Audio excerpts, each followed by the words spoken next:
Now, after learning about the cause of frictional force, let's move on to the next concept. There are types of frictional force. Types of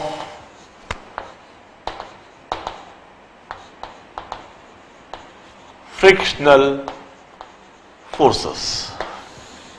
Now, we have got three types of frictional force. The first is static friction.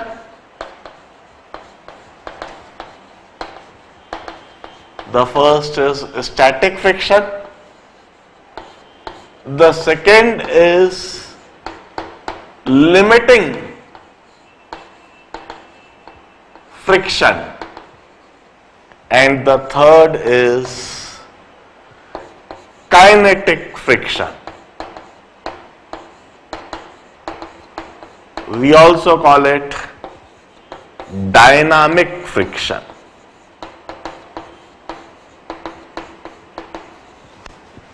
मैं इन्हीं तीनों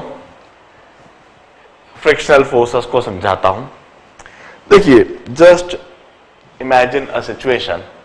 This is a horizontal surface, and on this horizontal surface is lying a heavy crate, a massive crate. एक बड़ा सा block, बहुत भारी block इस horizontal surface पर रखा हुआ है. The horizontal surface, and on this horizontal surface we have got a massive crate. It's at rest. यह रेस्ट पर है. A massive block. This is a massive block.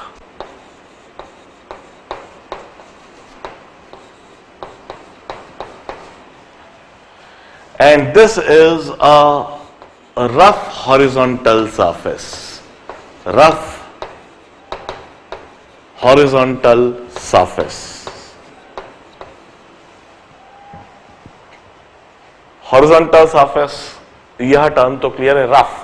When we wrote rough, it means that there is friction between this block and horizontal surface. There is frictional force.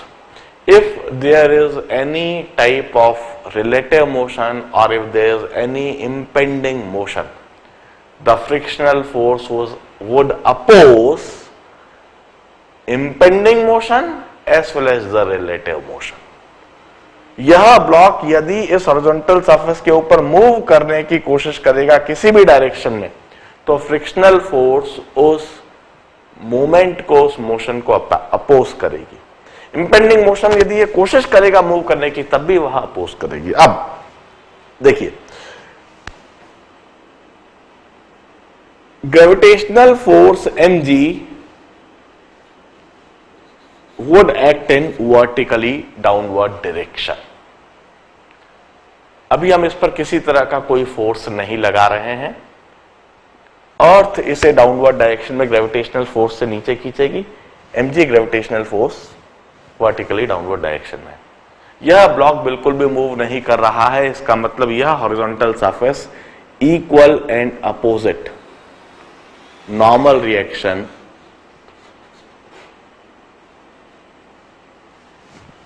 exert करेगा, and we'll say that mg is equal to normal reaction, or normal reaction is equal to mg. Now, a child start pulling this block in horizontal direction. एक छोटा सा बच्चा है, वह इस block को खींचने का कोशिश करता है. वह एक छोटा सा फोर्स हॉरिजॉन्टल डायरेक्शन में इस तरह से लगाता है, इस तरीके से इसको हॉरिजॉन्टल डायरेक्शन में खींचने का प्रयास करता है. छोटा सा बच्चा है, कोई बहुत ज्यादा फोर्स नहीं लगा पाता है, कोशिश कर रहा है इसको खींचने की या धक्का देने की, इस तरह से. Now, would the block move? क्या यह ब्लॉक मूव करेगा? नहीं. It's a massive block. This massive block is kept over a rough horizontal surface. वह रफ हॉरिजॉन्टल सरफेस इस ब्लॉक को मूव नहीं होने देगा. जितना फोर्स वह बच्चा इसको खींचने के लिए इस डायरेक्शन में लगा रहा है, equal and opposite force would start acting on this horizontal surface.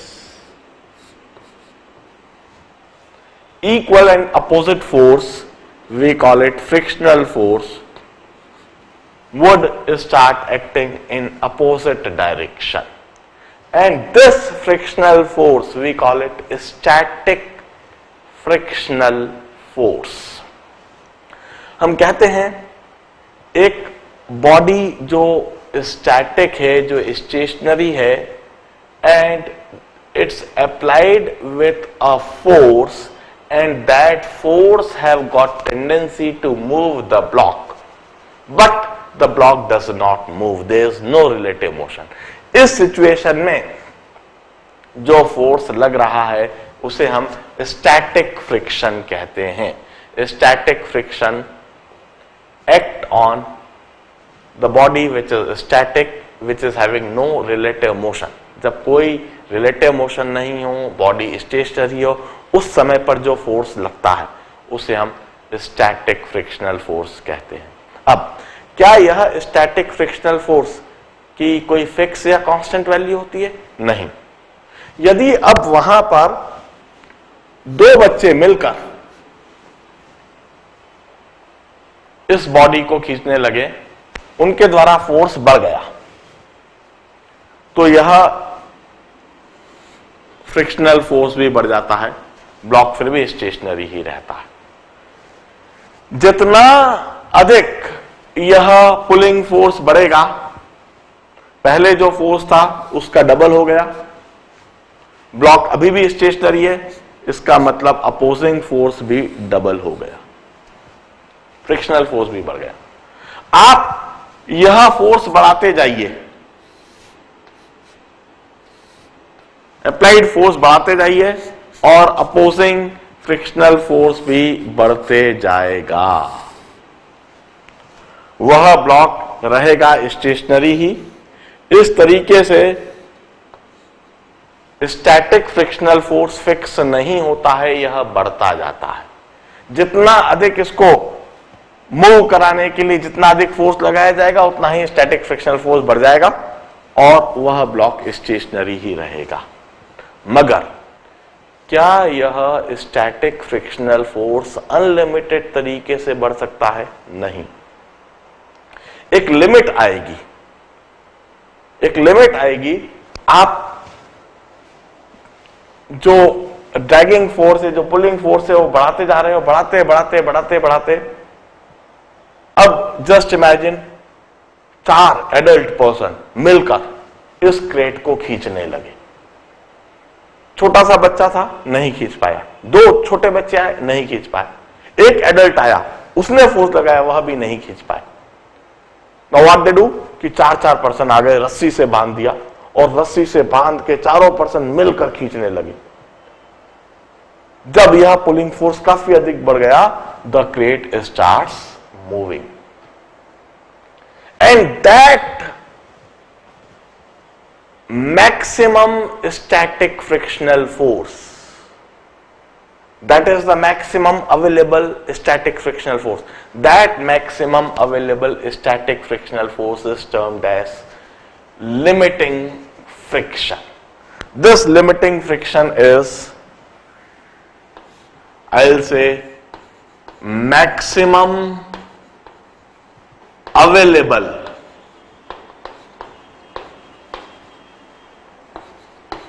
static frictional force. Static frictional force.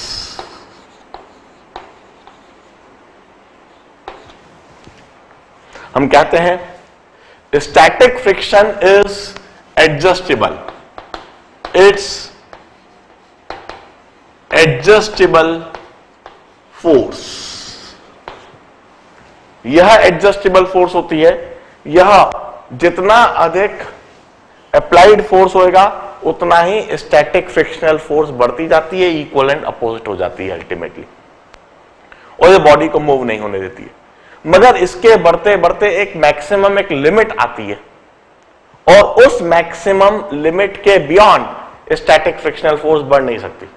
और जब वह मैक्सिमम लिमिट आ जाती है, उसके बाद वह ब्लॉक मूव करने लगता है, और वह जो maximum available static frictional force होता है उसको हम लिमिटिंग फ्रिक्शन कहते हैं। Limiting friction, limiting friction means which limits the maximum available frictional force. Beyond the limiting friction, we could not have the frictional force value between the two contact. इससे ज्यादा friction नहीं बढ़ सकता, इससे अधिक वहां पर फ्रिक्शन नहीं मिल सकता। इससे अधिक यदि फोर्स लगा दिया जाएगा तो वह ब्लॉक फिर मूव करने लगेगा। And once again, if further the force is increased, यदि हम अप्लाइड फोर्स को इस लिमिटिंग फ्रिक्शन से अधिक कर दें, लिमिटिंग फ्रिक्शन पर ब्लॉक जस्ट मूव करने लगेगा। यदि हमने और भी अधिक फोर्स लगा दिया तब वह ब्लॉक मूव करने लगेगा। वह ब्लॉक जब मूव करने लगेगा तो उस मोशन के दौरान, उस मूवमेंट के दौरान, रिलेटिव मोशन के दौरान जो फ्रिक्शनल फोर्स लग रहा है, that frictional force is termed as kinetic frictional force और dynamic frictional force. This kinetic frictional force or dynamic frictional force, it's opposing force that act during the relative motion. It's opposing force, opposing frictional force, opposing frictional force during relative motion, relative motion between contact। जब contact के बीच में relative motion होने लगे, जब यह block move करने लगे, तो उस मूविंग ब्लॉक पर जो अपोजिंग फ्रिक्शनल फोर्स लगता है, that is termed as kinetic frictional force और डायनामिक फ्रिक्शनल फोर्स। अब वंस अगेन, यह जो काइनेटिक फ्रिक्शनल फोर्स है, यह जो डायनामिक फ्रिक्शनल फोर्स है, यह भी वंस अगेन दो टाइप की होती है। स्टैटिक फ्रिक्शन फोर्स तो एक ही है, एक बॉडी स्टेशनरी है और उस स्टेशनरी बॉडी को मूव करने का प्रयास करा जा रहा है, मूव करने के लिए उस पर फोर्स लगाया जा रहा है, मगर उस फोर्स के लगने के बावजूद भी वह बॉडी मूव नहीं हो रही है। उस बॉडी को मूव नहीं होने देने के पीछे वजह क्या है कि there is a opposing frictional force, and that opposing frictional force that keeps the body stationary, that keeps the body static, we call it a static frictional force. This static frictional force, it's adjustable, इसकी कोई fix value नहीं होती है, यह adjustable होती है, बढ़ती जाती है। जितना अधिक आप धक्का दोगे, जितना अधिक आप उसको मूव करने का प्रयास करोगे, उतना ही अधिक वहां पर फ्रिक्शनल फोर्स मिलने लगती है। This is adjustable force, it may increase, मगर ये एडजस्टेबल भी एक लिमिट तक होती है, इंक्रीज भी एक लिमिट तक होती है, एक सर्टेन वैल्यू तक लिमिट, एक सर्टेन लिमिट तक इंक्रीज होगी, एक मैक्सिमम वैल्यू होगी, उस मैक्सिमम वैल्यू के बियॉन्ड यह नहीं बढ़ सकती। यदि आपने बहुत ज्यादा फोर्स लगा दिया तो यह ब्लॉक एकदम से मूव करने लगेगा, and that limiting situation in which the block just start moving, just start accelerating, that is termed as limiting frictional force. This limiting frictional force is maximum available static frictional force. Static frictional force की जो एक maximum value है, जो maximum available हो सकता है, जिसके beyond आपको स्टैटिक फ्रिक्शन नहीं मिल सकता, जिसके बियॉन्ड बॉडी मूव करने लगेगी, जिसके बियॉन्ड ब्लॉक मूव करने लगेगा, that is termed as limiting frictional force.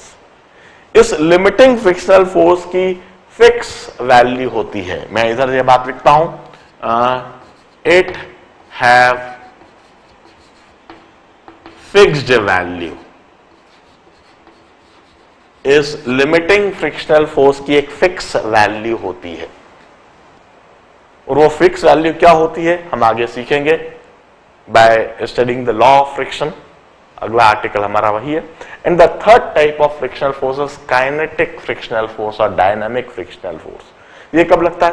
भाई यह ब्लॉक मूव करने लगा, किसी भी तरह से मूव कर रहा है, या तो एक्सीलरेट कर रहा है, डिसीलरेट कर रहा है, there is a relative motion between them, और यह ब्लॉक इस डायरेक्शन में मूव कर रहा है। अब यह सिचुएशन कैसी भी हो कि हमने एक ब्लॉक को धक्का दे दिया और वो धीमा हो रहा है, या फिर वो हम धक्का देते जा रहे हैं वो एक्सीलरेट होते जा रहा है, इस डायरेक्शन में यदि यह मूव हो रहा है तो इसके अपोजिट डायरेक्शन में फ्रिक्शनल फोर्स लगने लगेगा। This frictional force would oppose the relative motion, it would oppose any type of relative motion between the two contact. This is termed as kinetic friction और dynamic friction. Kinetic friction या dynamic friction ये भी दो तरह के होते हैं। Sliding friction, यह जो kinetic friction है यह भी दो तरह के हैं, sliding friction and rolling friction. Sliding friction and rolling friction. Now, what do you mean by sliding friction? Sliding friction means we have got a horizontal surface and a block kept over it,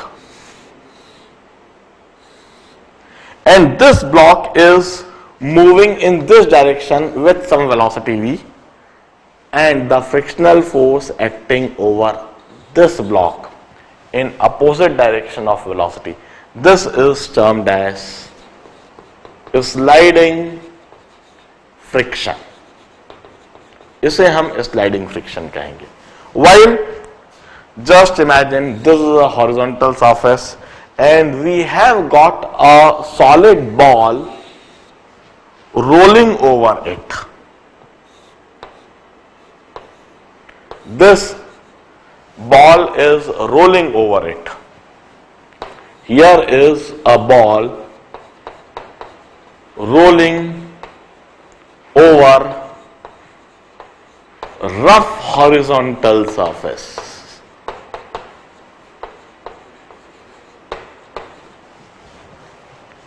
And this is a block sliding over rough horizontal surface.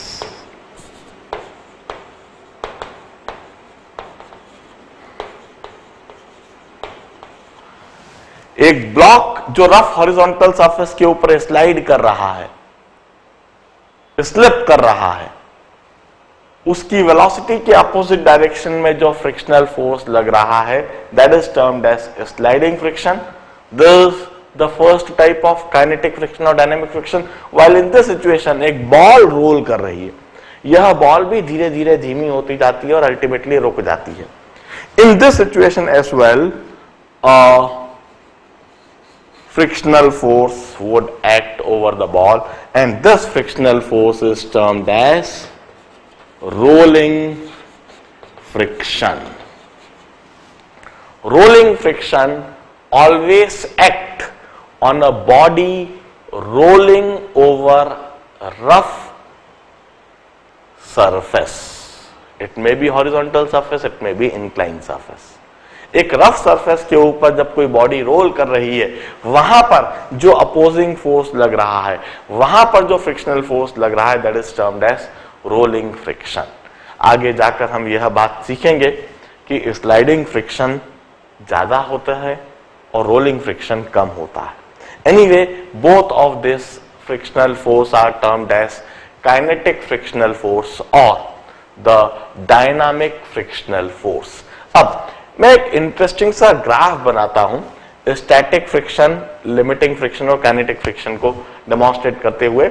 मैं यह बताता हूं कि किस तरह से जब हम फोर्स लगाते हैं तो किस तरह से स्टैटिक फ्रिक्शन बढ़ता है और किस तरह से उसकी लिमिटिंग फ्रिक्शन की वैल्यू अचीव होती है और काइनेटिक फ्रिक्शन किस तरीके से लगने लगता है। इससे रिलेटेड एक ग्राफ बनाता हूं।